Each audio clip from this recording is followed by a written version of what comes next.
lagi dengan saya untuk melanjutkan seri kedua dari tumbuh kembang anak stage atau tingkat yang berikutnya.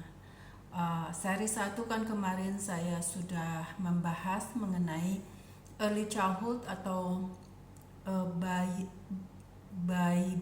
atau balita batita ya, sampai umur 7. Sekarang kita lanjutkan childhood atau anak usia sekolah, dan perkembangan tumbuh kembang anak dalam tingkat sekolah ini agak berbeda dengan yang dini ya, yang sangat dini batita atau balita, karena tentunya anak ini sudah terpapar dengan banyak pengalaman dan pembelajaran ya, yang sudah cukup lama, sudah 5-6 tahun. Dan juga dalam balita dan batita kan saya tekankan ada 5 bidang yang bagian dari anak, karena anak ini memang satu keseluruhan, a whole child ya. Kalau kita ingin mengobservasi atau mempelajari seorang anak, itu harus mempelajari anak itu sebagai suatu keseluruhan, keutuhan. Dalam anak-anak yang dini ya, usia dini, sangat dini, itu saya sudah paparkan, yaitu kognitif ya, yaitu itu seperti akademik pembelajaran, tapi dalam dini kita sebut kognitif ya, pemikiran, cara pemikiran. Kemudian social emotional, dan juga ada motorik ya, motorik halus, kasar, physical, atau motorik halus itu seperti menulis,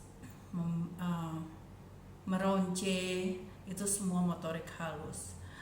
Dan juga ada self help atau dalam bahasa Indonesia itu keahlian untuk mengurus diri sendiri dalam usia dini.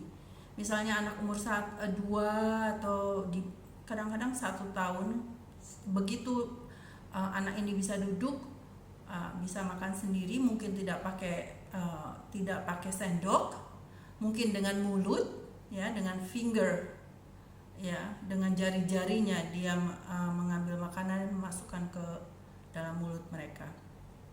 Atau waktu body training ya, itu kalau anak-anak sedang berlatih untuk menggunakan toilet ya. Dan juga language. Language ini atau bahasa ini sebetulnya sangat besar, jadi bukan hanya bahasa dalam menggunakan kata-kata, tapi bahasa juga, misalnya bahasa tubuh, atau menangis salah satu bentuk dari bahasa juga ya. Jadi bahasa itu luas sekali.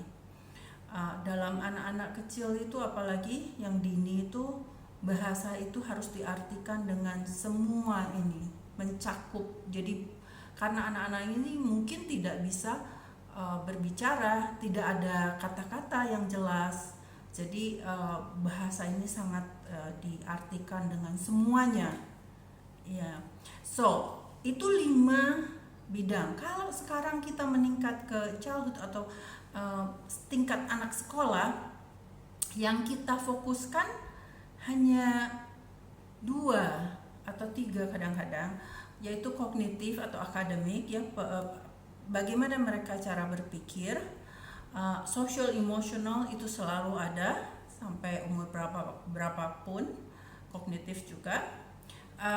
Social emotional dan juga language, kadang-kadang bahasanya ya, karena dalam sekolah ini kan bahasa itu penting, komunikasi itu hal yang krusial dan penting ya.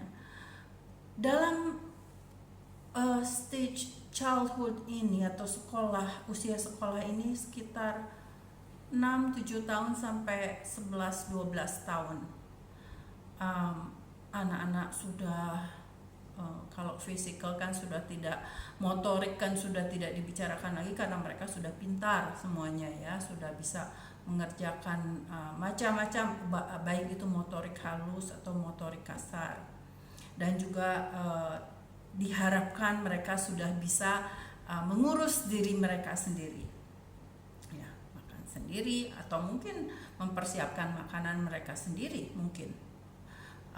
Jadi semua itu atau ini kalau saya boleh menyentuh sedikit self help ini, kalau sudah di school age atau usia sekolah ini bisa juga kita sambungkan dengan membantu pekerjaan rumah, house chore ya. Simple saja, misalnya membereskan tempat tidur sendiri, walaupun ada asisten rumah tangga ya, tapi anak-anak ini diajarkan tanggung jawab dan tugas ya. Ini untuk mempersiapkan anak-anak ini untuk dalam stage selanjutnya yang selalu diminta ya, dalam stage mulai dari sekarang sampai selanjutnya itu tanggung jawab, bagaimana mengatur schedule-nya ya, dan juga sharing atau teamwork kan, itu kan teamwork dengan seluruh rumah ya kalau membantu pekerjaan rumah itu. Waktu saya mengajar di New York itu, apalagi anak-anak kecil ya, saya mengajar early childhood itu, semua itu kita ajarkan dari mereka sangat-sangat kecil. Jadi itu sudah ditanamkan dalam mereka. Dan untuk mempersiapkan mereka nanti di sekolah itu sudah tidak canggung lagi kalau harus ada tugas ini, tugas itu, bertanggung jawab dan mengatur waktunya, dan kalau tidak tahu bertanya, itu disiapkan sebelumnya. Karena itu kita membicarakan ini, tingkat-tingkat perkembangan ini secara bertahap ya, karena ada hubungannya.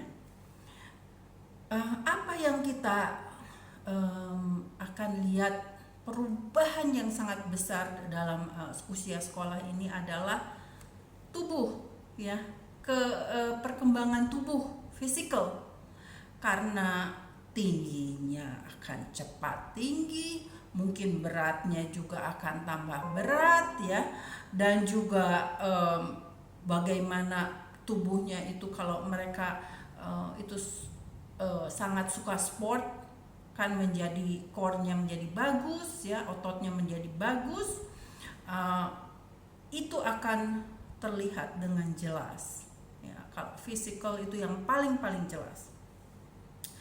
Dan juga kegiatan fisik mereka akan terlihat sangat berbeda karena mereka sudah pintar berkoordinasi antara tangan, kaki, mata, karena itu sport itu sudah menjadi makanan mereka sehari-hari ya, karena itu ada gunanya untuk meningkatkan juga kerjasama atau koordinasi dari seluruh tubuh ya. Soccer atau sepak bola itu kan memerlukan semua, itu memerlukan bagian-bagian dari tubuh termasuk otak dan koordinasi mata dan semuanya. Ataupun berenang ataupun basket, segala sesuatu yang berhubungan dengan sport itu memerlukan semua koordinasi dari semua bagian tubuh kita ya. Ataupun bermusik ya, itu juga salah satu koordinasi antara otak dan kepintaran mereka menggunakan alat musik atau bernyanyi atau vocal cord, ya, mereka berlatih dengan vokal mereka. So kalau dilihat masa-masa ini biasanya orang tua sedang energetik, ya, betul-betul bersemangat untuk memberi anak ini ekstrakurikuler atau kegiatan di luar sekolah atau les, ya, macam-macam les. Itu bagus, tapi kita harus ingat juga kalau anak tersebut menyukai dan memang compliance, ya, memang mereka juga akan mengerjakan itu dengan senang hati. Dan apalagi yang paling penting dalam stage ini, seperti yang saya bilang tadi, social emotional, ya, social emotional itu sangat-sangat penting. Di stage ini mereka itu mencari-cari social group, mencari grup teman di luar, tapi juga mereka sangat masih bonding dengan keluarga di rumah. Jadi mereka masih betah di rumah dengan keluarga. Kalau diajak liburan keluarga semangat, tapi mereka juga merindukan grup-grup atau teman-teman mereka yang dekat, entah itu di sekolah atau di grup lesnya. Jadi ini masih setengah-setengah, ya. Jadi dalam masa-masa ini mungkin orang tua masih enjoy bersama-sama dengan anak-anak mereka seusia ini, karena kalau liburan diajak gampang dan mereka bahagia, ya. Maksudnya walaupun mereka bahagia dan mereka juga kadang-kadang bisa menolong orang tua kalau udah usia-usia segini, ya, karena mereka sudah independen, sudah bisa mengurus diri sendiri. Jadi liburan lebih senang, lebih menikmati semuanya. So ini dalam usia-usia seperti ini mungkin yang idealnya, ya, untuk orang tua. Ini stage juga social emotional, di mana misalnya anak-anak perempuan itu masih tidak menyukai anak laki-laki, ya. Jadi mereka masih ngegrup anak perempuan, anak laki-laki. Mereka masih belum ada interest antara mereka.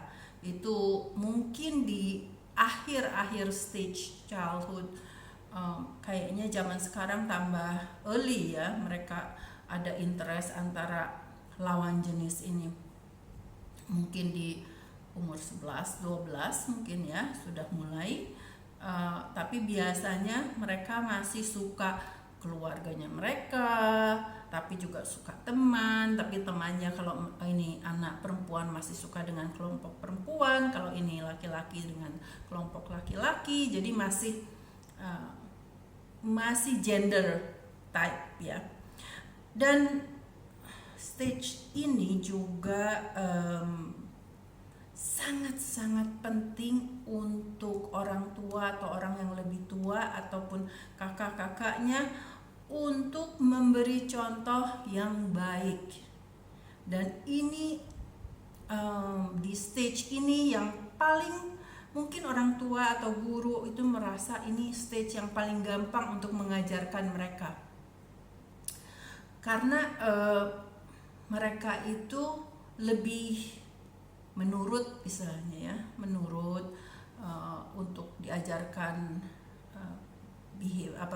perilaku yang baik atau norma-norma yang baik, bagaimana etika seharusnya itu di komunitas atau di keluarga.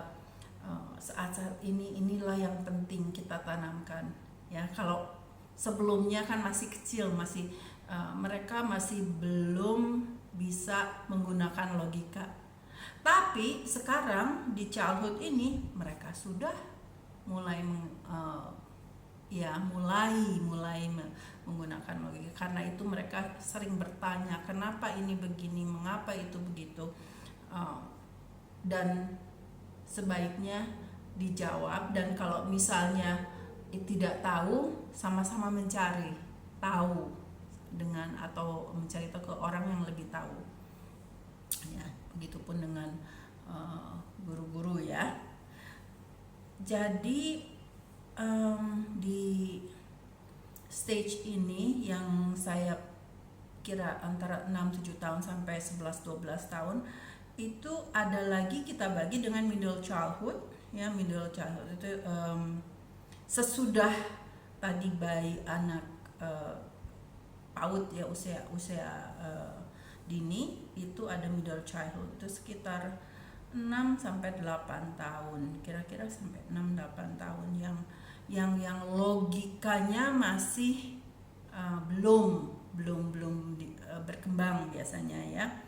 Nanti kalau sudah di child yang antara umur 8 sampai 11 itu logikanya sudah lebih nyata dan biasanya lebih kritikal ya.